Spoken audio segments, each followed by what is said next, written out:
Lakini la pili ni kumshukuru sana Mheshimiwa Rais.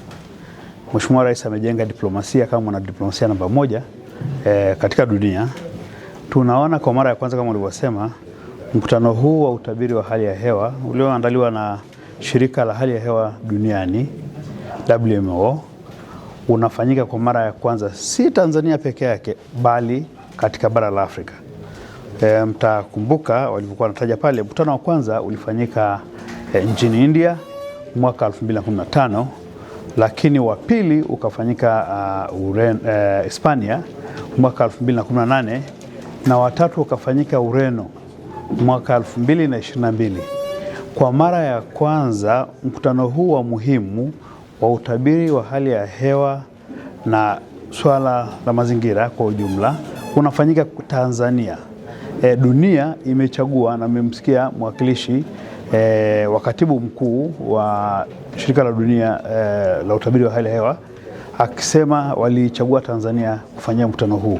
Nini maana yake katika nyanja ya kidiplomasia? Maana yake nchi yetu inaaminika, nchi yetu ni salama, nchi yetu ina uwezo wa kuandaa mikutano ya kimataifa mikubwa.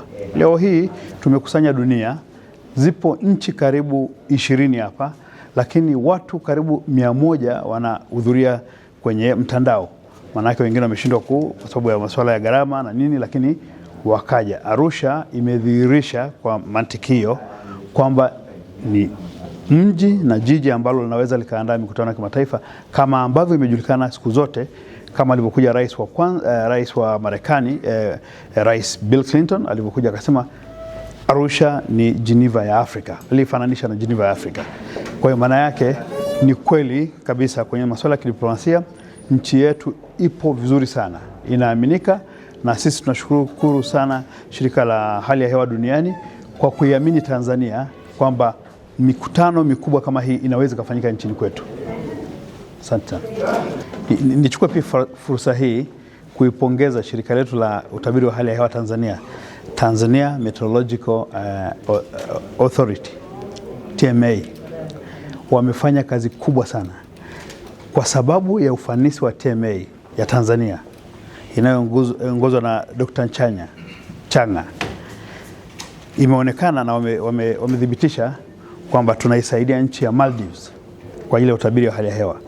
Tunasaidia South Sudan ya Kusini. Tanzania inasaidia mpaka Namibia. Tanzania inasaidia katika utabiri wa hali ya hewa nchi mbalimbali duniani. Maana yake Tanzania TMA imefanya kazi kubwa, na ndio maana tukaaminika. Wataalamu wetu wanaenda duniani kufundisha, lakini tuna wataalamu karibu 3 kwenye ngazi hii ya kimataifa kwenye shirika la utabiri wa hali ya hewa duniani. Yuko Dr. Chanya na wengine 2 ambao Tanzania imeaminika kuwapa nafasi hizo.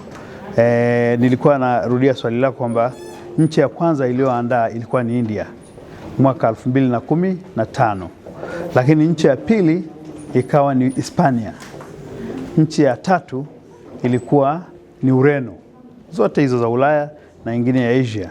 So Afrika mara ya kwanza tunaandaa Arusha, Tanzania. Lakini nini maana ya utabiri wa hali ya hewa?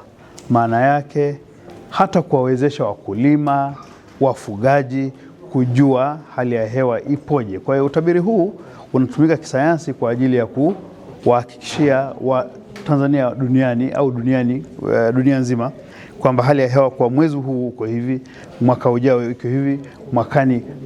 Na Mheshimiwa Waziri Mbarawa mmemsikia pale, amesema karibu kila mahali Tanzania tuna reda saizi. Mheshimiwa Rais amefanya kazi kubwa, kwa hiyo tunamshukuru sana Mheshimiwa Rais kwa kufanya kazi kubwa na Tanzania kuaminika kuendelea kupeperusha bendera yake ya kimataifa.